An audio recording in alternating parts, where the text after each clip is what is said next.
a unos pocos días ya del comienzo de la campaña electoral. En Televisión Extremeña y en este espacio de La Picota vamos a comenzar a entrevistar a los diferentes candidatos que encabezan las listas que se presentan a la alcaldía del Ayuntamiento de Mérida el próximo 28 de mayo. Y hoy, en este primer contacto con la actualidad electoral, tenemos en nuestro plató con todos nosotros para hablar sobre su proyecto político a Miguel Valdés, que encabeza la lista de la formación de la plataforma independiente y localista por Mérida. Valdés, Miguel, buenas noches, bienvenido, ¿qué tal? Muy buenas noches, muy bien hallado, estupendamente, encantado y agradecido de que me traiga. ¿Cómo van estos días previos ya al comienzo de una campaña electoral que va a ser, supongo que, apasionante desde dentro? Yo creo que más que, bueno, apasionante, sobre todo para nosotros, en nuestro caso además por ser la primera, por ser un partido independiente, por ser la primera vez que nos presentamos, por todo este tipo de cosas y por no saber cuál va a ser la reacción que va a tener la gente, ¿no? Pero, bueno, pues ya empieza un poco el cosquilleo, ¿no? Ya quedan muy pocos días, como tú muy bien has comentado al principio, y al final, pues de todo este tiempo y de haber soltado muchísimas propuestas, de ser el único partido, yo creo que hemos hecho propuestas viables, serias, sensatas, coherentes para el futuro de la ciudad y de los emeritenses, pues te sientes un poco ya con ante el vacío, ¿no?, de lo que va a ser las elecciones. Pero de todas maneras, yo concretamente, y la gente sobre todo que están conmigo, Fran, creo que estamos enormemente satisfechos. O sea, que podemos decir que ya hemos ganado. Hemos ganado porque somos un grupo de gente que no tenemos ningún tipo de ambición política más allá de la intentar ayudar con nuestras propuestas al futuro de nuestra ciudad. Ya hemos dicho desde un principio que lo hacemos fundamentalmente por nuestros hijos y por los hijos de la gente de Mérida y por lo tanto hemos lanzado ya un paquete de medidas lo suficientemente interesante como, bueno, ya están ahí, ¿no? Lo ideal sería que tuviéramos la oportunidad de poder llevarlas a cabo, pero estoy convencido, ya alguno lo ha hecho, como que nos han copiado, y eso para nosotros tiene un enorme mérito, que un partido recién parido, si me permite la expresión, esos partidos que se llaman grandes, o esos grandes partidos que se creen grandes partidos, nos hayan copiado, para nosotros sirve de, bueno, creo que tiene mucho mérito y para nosotros, no, bueno, pues la verdad es que es gratificante. Bueno, vamos a explicar el contenido de las propuestas, pero antes de comenzar el desarrollo de parte del programa electoral, hay que preguntar a Miguel qué es Por Mérida y a quién quiere representar esta formación. Por Mérida surge de la necesidad que vimos un grupo de gente, de personas normales y corrientes, como la gente que nos está viendo ahora, de la necesidad, decía, de crear una plataforma independiente. ¿Independiente de qué? Cuando dice independiente, de dos cosas. Primero, de los partidos políticos y de ideología. Nosotros presumimos de no ser ni de izquierdas ni de derechas, sino somos de Mérida. Entonces, ya no se trata de la izquierda y de la derecha, sobre todo las políticas locales, ¿no?, que no tienen tanta relevancia como en otro tipo de estamentos nacionales o incluso regionales, sino que la política local es una cosa como mucho más pegada a la calle, que no tiene tanta carga ideológica. Y pensamos que existía y que existe un hueco de gente que está harta de los partidos tradicionales, de esa izquierda, de esa derecha, del PSOE, del PP y tal, y que existía ese hueco para aquellos que creen, como nosotros, que creo que es la mayoría, que hace falta un grupo de personas que no tengan ningún tipo de interés político, que no se peleen por ir en otra lista. Hoy me entero que, para quedar con los compañeros que van a concurrir conmigo y con nosotros a las elecciones el próximo 28 de mayo, tenían complicaciones el lunes porque tienen que hacer campaña fuera de Mérida. Ese problema no lo vamos a tener, ni lo van a tener los emeritenses por Mérida, porque solo nos centramos en Mérida. Otros tienen que ir a la romería de no sé qué pueblo, porque tienen que hacer campaña regional, porque están en otras listas y están quizás más preocupados de corresponderle al partido que les ha colocado en ese sitio que nosotros, que no queremos ni puestos ni listas. Lo que queremos es lo mejor para Mérida, lo mejor para su futuro y lo mejor para nuestros hijos. Esa es un poco la razón de ser, porque entendemos que hacía falta ese grupo. Te decía, grupos de profesionales que están, pues, desde empresarios, abogados, arquitectos, profesores, profesoras, en fin, gente de todo tipo. Una persona que tiene un taller y que va con las manos manchadas, ¿no?, de la pintura, que no se le puede quitar así fácilmente. una persona, por cierto, excepcional, Jesús. Bueno, pues pongo esos ejemplos de gente que están comprometidos con la ciudad, que no quieren, además, no querían ir, les daba igual en el puesto en el que fueran, no les preocupa eso. Les preocupa sus hijos, les preocupa su familia y les preocupa el futuro de nuestra ciudad. Y esa es un poco el porqué, la razón de la existencia de Por Mérida. Todo eso confluye en un momento y decidimos, bueno, lanzarnos, ¿no? Y bueno, y creo que la aceptación ha sido positiva y ahí estamos. Bueno, te iba a preguntar precisamente por la lista que estamos viendo ahí, de quienes la conforman, pero ya has adelantado algunos de los perfiles profesionales. Incluyes en tu lista también miembros que tienen experiencia política, y no solo del Partido Popular, sino de otras formaciones como de UPyD. De UPyD.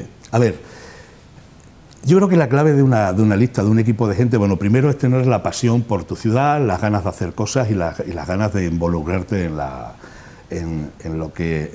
política, ¿no?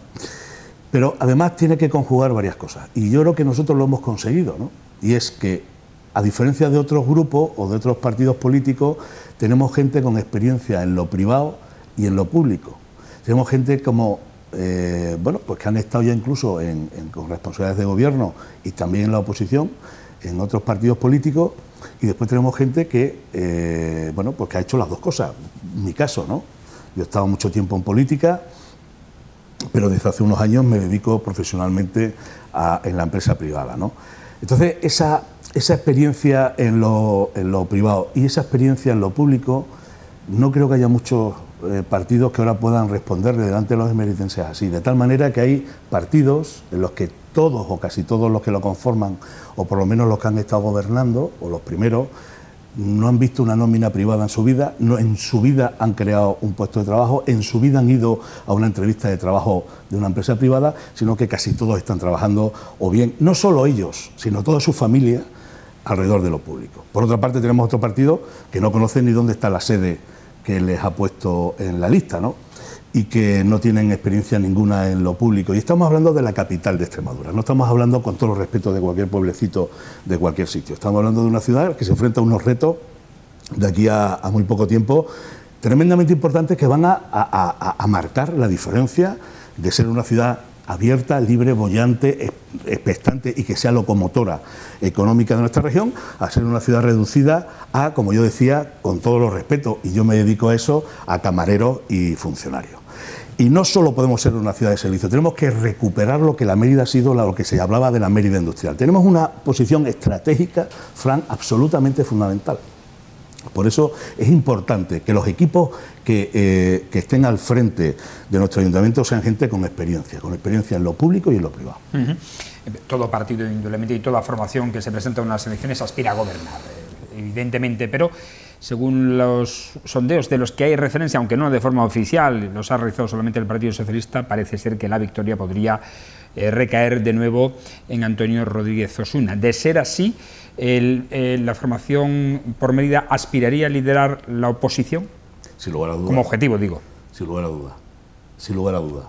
Pero además una oposición absolutamente objetiva y colaborativa.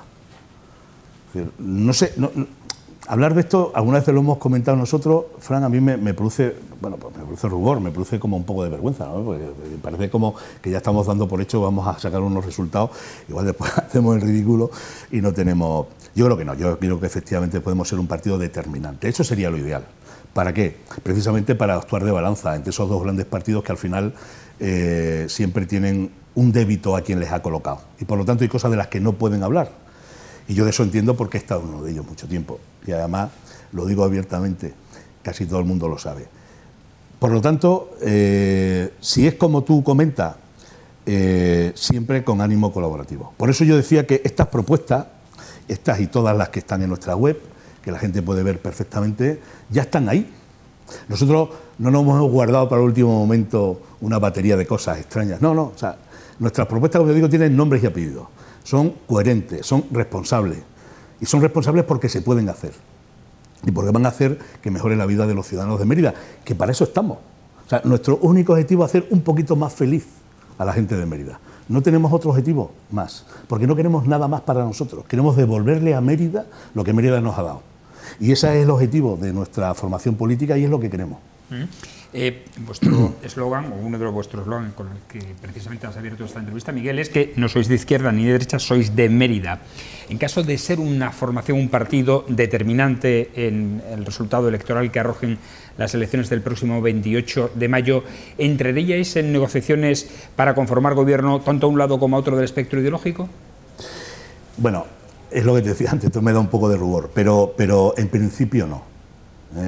Después habría que ver cuáles son la composición de ese pleno y las fuerzas como quedan representadas en el ayuntamiento, pero en principio nos gustaría pues ser determinante.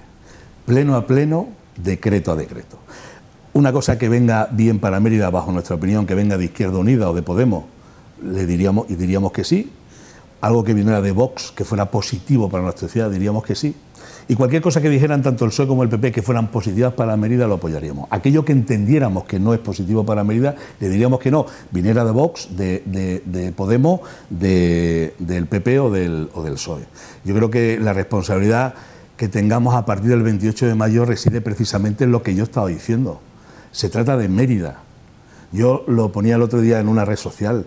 No acaban de coger el paso, Fran.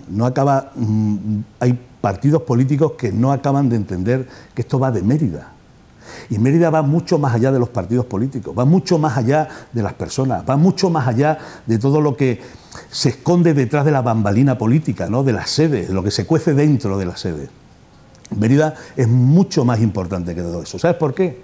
Porque en Mérida están nuestros hijos, porque en Mérida está nuestro futuro. Entonces, claro, yo entiendo que las bambalinas políticas, lo que se cuece muchas veces es el futuro del que está en la bambalina. Es decir, el futuro para ir a la Asamblea, el futuro para ir a la Diputación, el futuro para ir al Congreso, al Senado. Es decir, eso aquí todo el mundo se preocupa de lo suyo menos yo, que me preocupo solo de lo mío, ¿no? Bueno, pues eso que hacen esos partidos, en el caso de Por Mérida, no van a tener nadie ese problema, porque no nos vamos a ir a Madrid. Nadie me va a decir, nadie me va a proponer como candidato al Congreso en noviembre o en diciembre, cuando sean las elecciones generales. Nadie me ha propuesto para ir a la Asamblea, porque no somos un partido regional, somos un partido local. Y por lo tanto tú no vas a tener la oportunidad de preguntarme, Miguel, si fueras alcalde, ¿qué harías? ¿Te irías a la Asamblea? ¿Te quedarías? Si eres concejal, ¿te vas a quedar como líder de la oposición? ¿Te vas a dedicar solo a la Asamblea? No me lo tienes que preguntar. ¿Sabes por qué? Porque es que yo solo tengo a Mérida y solo nos preocupa Mérida. Y por supuesto que nos vamos a quedar, es que además no tenemos otro sitio donde ir, pero es que no queremos ir a otro sitio. Queremos estar en Mérida y luchar por Mérida y por los emeritenses.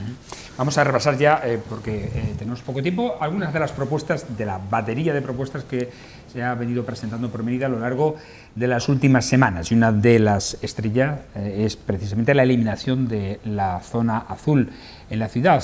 ¿Qué piensas acerca de aquellas críticas que han vertido algunos de tus rivales políticos, entre comillas, sobre la eliminación de la zona azul, cuando han dicho que tú participaste de su implantación cuando eras concejal del PP? Claro, sí, pero es lo típico, ¿no? Lo fácil es decir, no es entrar en lo concreto, es decir, bueno, usted fue uno de los que lo puso. Sí, yo estaba en el gobierno, entonces era una época completamente distinta, una época económica en la que estábamos prácticamente intervenidos por Hacienda, ¿no? En la época de Montoro, la época dura, durísima, ¿no?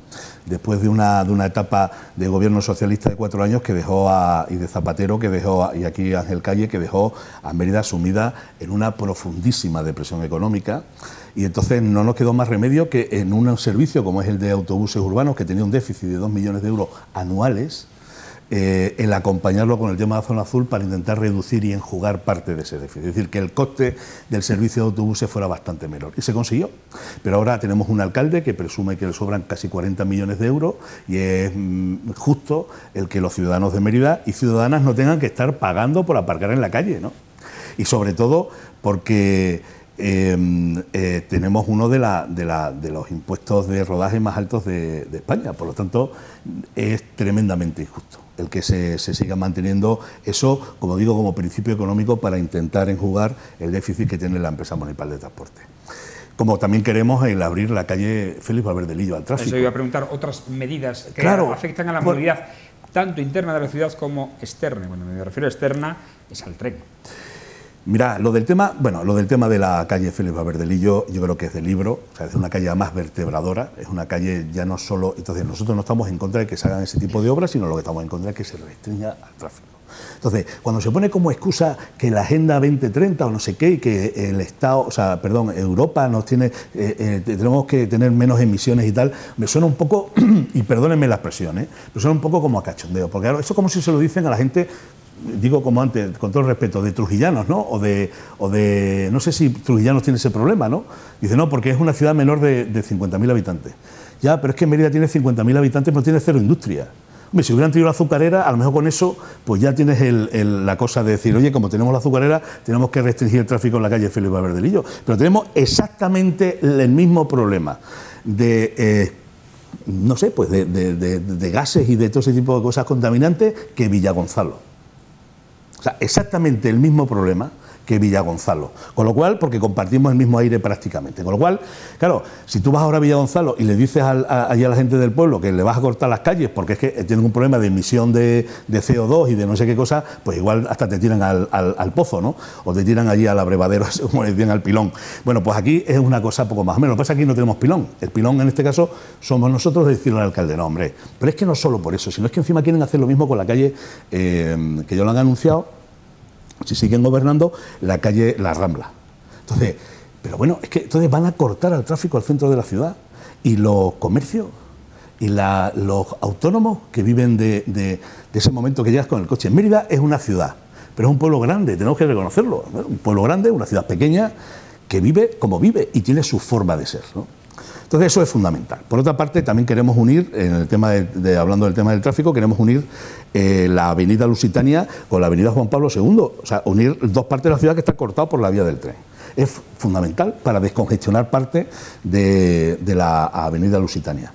Perdón, unir la avenida Lusitania, parte de la avenida Reina Sofía. Y en el tema de movilidad y también de parking, Fran, es absolutamente fundamental el ayudar a la gente a aparcar. No hay sitios para aparcar, salvo algunos privados. Que parece que tienen mucho interés en que se peatonalicen todas estas calles para que los coches acaben en ese parking que está donde todos sabemos. Bueno, pues no, hay que habilitar espacios nuevos. Tenemos 40 o 50.000 metros cuadrados en el Hernán Cortés, que ya hay un parking, vamos a ampliarlo. Y sí que hay hacia abajo, en aquellos sitios donde no haya resto arqueológico y donde el consorcio de la ciudad monumental no lo permita, ¿por qué no vamos a hacer una gran bolsa de aparcamiento, si no libre y gratuito, que cueste €1 al día? Para que los coches, hombre, la gente no lo deje allí para siempre, ¿no? O que sea rotativo de un día como mucho, en fin, o 12 horas. Tendríamos que ver la fórmula, porque tenemos ese espacio tan enorme dentro de... ¿Y se puede hacer lo de la ciudad de la infancia? Bueno, ya veríamos, pero es que ¿dónde van a meter los coches? Esa maravilla que van a hacer ahí, ese Walt Disney provinciano que quiere hacer el alcalde, la gente que llegue, ¿dónde va a meter el coche? Entonces, eso es importantísimo. Después tenemos un solar que es el monumento al Jaramago, que es el antiguo solar del cuartel de la Guardia Civil, que es de donde nosotros proponemos y que además insistimos en que hace falta el Museo Nacional de Arte de Visigodo, una extensión del Museo Nacional de Arte Romano, el Museo Visigodo, que como todo el mundo sabe es un monumento, un homenaje al Jaramago. Pues lo que se tiene que hacer es arreglar, echar una capa de jabre y abrirlo con unas líneas blancas de cal y que la gente aparque. Porque es una pena, por lo menos utiliza en un espacio donde hay problemas de aparcamiento que se puede utilizar. Y como eso, cualquier otro espacio que seamos capaces de hacer. El tema de la movilidad en una ciudad que tiene 2000 años, con las calles que tenemos, que son las que hay, no lo podemos ampliar, ni podemos bajar en muchos casos, tenemos que hacer este tipo de cosas. En este sentido, ¿resolvería el problema del tráfico de aparcamiento para los festivales de teatro y de música? Pues imagínate, en el entorno del Teatro Romano, efectivamente. Y volviendo al tema del tren. A ver, nosotros necesitamos un gobierno fuerte. ¿Por qué necesitamos un gobierno fuerte? Cuando yo te lo comentaba, y lo voy a intentar decir lo más rápido posible. Nosotros nos jugamos de cara a dentro de muy poco tiempo, Fran, algo que es tremendamente importante. Tenemos por una parte un tema que es la fusión de Don Benito Villanueva, que hay gente que parece que no le da ninguna importancia, y yo creo que la tiene y mucho, porque se va a crear otro foco de poder, que el poder es el dinero, la inversión. Don Benito Villanueva es decir, el péndulo del poder que ahora está moviendo, se mueve, ¿no? Bueno, está fijo en Badajoz, pues ya va a empezar a moverse hacia Don Benito Villanueva. Y nosotros vamos a hacer el sándwich, lo van a hacer un sándwich. Entonces es importante. Para que nosotros seamos verdaderamente una locomotora económica, y hago esa expresión en relación a lo que viene, que es lo del tema del tren, tenemos que a partir del año que viene se va a unir una obra que se está haciendo a la altura de Esparragalejo, que es unir el célebre bypass, que mucha gente habrá oído hablar del bypass. El bypass lo que hace es que va a posibilitar que el tren Madrid-Badajoz pase sin tener que entrar en Mérida. Porque hasta ahora es obligatorio, pero obligatorio porque es impepinable, o sea, tiene que obligatoriamente entrar en Mérida y volver a salir para ir hacia Cáceres o Madrid. Hay una Y. Bueno, pues lo que se va a hacer es unir los dos puntos de la Y de tal manera que desde Madrid hasta Badajoz va a poder, ahora tiene que entrar necesariamente, tanto de una forma como de otra, y a partir de ahora, cuando se unan estos dos puntos, ya el tren no tiene que entrar en Mérida. Después de haberse gastado 1.700 millones de euros en esta fase, para ahorrar 45 minutos, ¿alguien cree que sin que la estación de Mérida, la de Cáceres y de Plasencia no estén en la traza, no va a servir absolutamente para nada? Esos 45 minutos que se acortaba con el tren de alta velocidad se consumen al entrar y salir.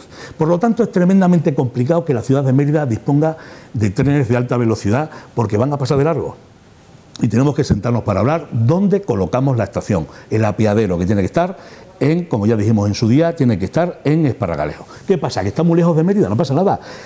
Hay otras ciudades donde está aún más lejos, ¿no? Por ejemplo, Tarragona. Y fijaos si Tarragona tiene potencia, capacidad está a 16 kilómetros, pero tiene su AVE. Nosotros podemos seguir manteniendo nuestra estación en la calle Cardero, en el centro, donde nosotros compramos nuestro billete, nos cogemos en una lanzadera y estamos en 1 minuto y medio, 2, 3, 4 minutos, estamos en el apeadero para que tengamos la seguridad que el AVE pare. Y después hay otra segunda cosa, Fran, que es tremendamente importante y que ahí también nos vamos a jugar muchísimo. Bueno, en este tema quiero decir algo, si me lo permite. Sí. Como todo el mundo sabe, la línea, tal y como se conoce, es Madrid-Badajoz, ¿vale? Lamentablemente, nuestros socios portugueses y amigos portugueses no acaban de ponerse de acuerdo, pero parece ser que ya está claro que la línea que van a adoptar ese país como línea de AVE va a ser por Oporto y Salamanca, con lo cual la línea, el futuro AVE, ese de 300 kilómetros por hora, pues no sé si algún día llegará a nuestra tierra, porque, como digo, los portugueses ya no quieren que vaya por Extremadura. Con lo cual, la única forma de que sea verdaderamente fundamental que entrar en Mérida es que la línea que sería lo justo fuera la línea Madrid-Mérida. ¿Por qué? Porque la línea Madrid-Badajoz ya no tendría extensión hacia Lisboa, se quedaría en Badajoz. Y verdaderamente donde se concentra el 70% de los usuarios del ferrocarril en esa línea es en Mérida. Y por lo tanto, esto es una propuesta que yo sé que no sentará bien, pero que tengo la obligación de decirla, Fran y amigos de Televisión Extremeña, es que la línea de AVE, la línea de ferrocarril, sea Madrid-Mérida. Y no Madrid-Badajoz, insisto, y lo digo por qué, por esa razón. Y después otra cosa que tenemos que proponer y que tenemos que luchar todos juntos en Madrid es que, y ahora me paso al tema del tren de mercancía, es que la línea que viene de Sevilla y de Ciudad Real se unan a la altura de Don Tello aproximadamente para que entren juntas en Espacio Mérida. Y Espacio Mérida no solo dependa de la línea que tiene actualmente con el sur, sino que también con el este. El día que nosotros tengamos conexión con el puerto de Valencia, a través de una línea de tren, a través de una línea si hay un futuro autovía 430 y una línea de tren, Mérida despegará. Porque tendríamos el puerto de Huelva, tendríamos acceso al puerto de Valencia y entonces seríamos imparables. Y Espacio Mérida verdaderamente tendría el sentido que tiene que tener, más allá de las promesas absurdas de la azucarera, de Sugus y de no sé qué otras cuantas empresas iban a venir, de Chupachú o de no sé cuántas cosas, ¿no? Esas son cosas reales que hacen falta y que tenemos que pelear, que son grandes infraestructuras, pero que son absolutamente necesarias para el futuro de nuestra ciudad. Miguel, hay varias propuestas, pero tenemos que acabar, que habéis lanzado, como decimos, a lo largo de las últimas semanas. ¿Con cuál, dime un par de ellas, con cuál te quedarías para que la ciudadanía de Mérida sepa exactamente qué es lo que quiere por Mérida para la ciudad?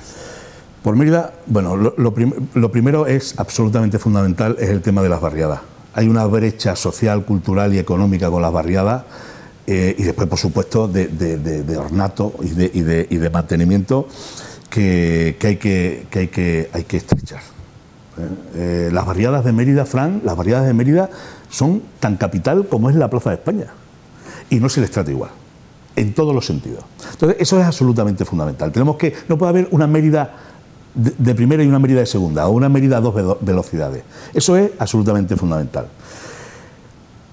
Y después hay tantas cosas, pero mira, es un mensaje a los jóvenes. Aparte, el mensaje a los jóvenes es que nosotros lo que queremos es luchar por ellos, ¿no? La pena de... El otro día estaba en una barriada y me decían unas señoras que estaban allí, así en plan un poco coña, Miguel Valdés, danos un meeting. Y solo le dije una cosa, había unos chavalines y unos niños y niñas jugando al fútbol. Y digo, mirad, ¿veis a esos niños que veis por ahí, 8, 10, 12 años? Sí, esa es mi hija, mi sobrina, mi tía, bueno. Digo, pues disfrutad de ella mientras podáis, porque dentro de 10 o 12 años no las vais a volver a ver. Entonces se quedaron un poco como diciendo, sí, porque se van a ir a estudiar fuera, muy probablemente. Hay que ampliar, porque además lo dice el Estatuto de Capitalidad. La universidad, el centro universitario de Mérida tiene que convertirse verdaderamente en un campus universitario. Somos la capital de Extremadura. Y lo dice además el Estatuto de Capitalidad. Entonces hay que darle sentido a ese estatuto y cumplirlo. Y una de las cosas que dice es ampliar las carreras. Pero además tenemos que seguir apostando por una ciudad y por una Mérida industrial. O sea, nos están engañando permanentemente con el tema de la azucarera, con otras dos empresas. Oiga, pero si hay otras empresas que son alternativas a la azucarera no viene, ¿por qué no vienen esas empresas? Porque la única forma de crear empleo, más allá de los bares que hemos dicho y de la Junta y del centro de colocación en el que se ha convertido el ayuntamiento para según quienes, claro, por los que tienen el carnet, para solucionar eso, Fran, hace falta empresa.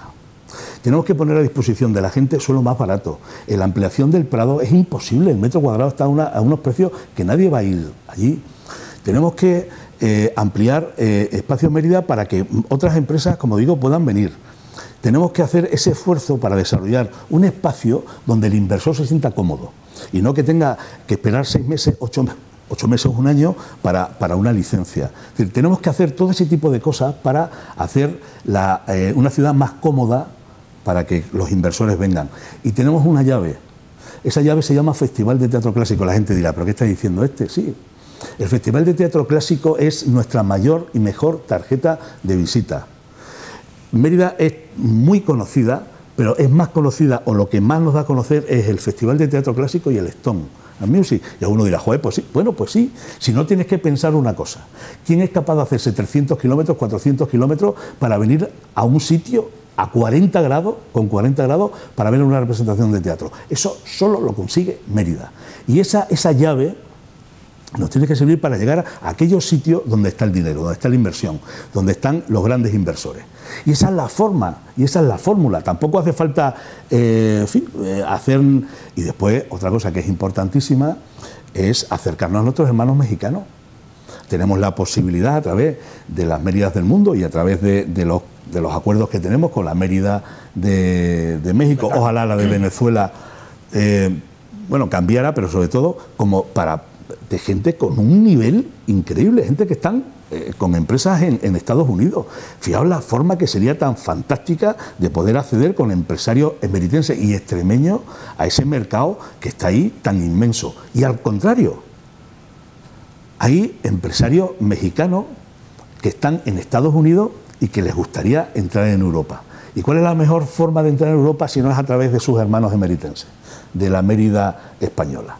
Pues todo eso hay que trabajarlo, todo eso hay que estudiarlo y hay que crear un grupo de gente que verdaderamente sean expertos y que estén en contacto con todo este tipo de inversores, de inversiones, para hacer esa Mérida industrial y reeditar esa Mérida de los 50, 60 y 70 que, bueno, pues que tanto bien nos hizo, ¿no?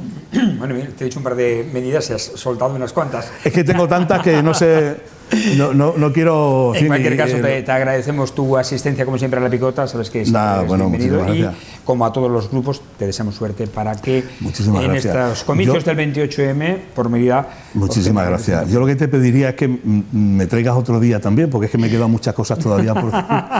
Entonces, igual a algunos, si les sobra algo de tiempo, que me lo presten. Bueno, dependerá del resto de informaciones. Vale. Gracias, Miguel. Muchísimas por estar gracias. aquí. Gracias. A ustedes agradecerles, como siempre, su atención. Continuamos aquí ahora en La Picota, en esta picota electoral, en este espacio que abrimos en torno a las elecciones locales autonómicas del próximo 28 de mayo.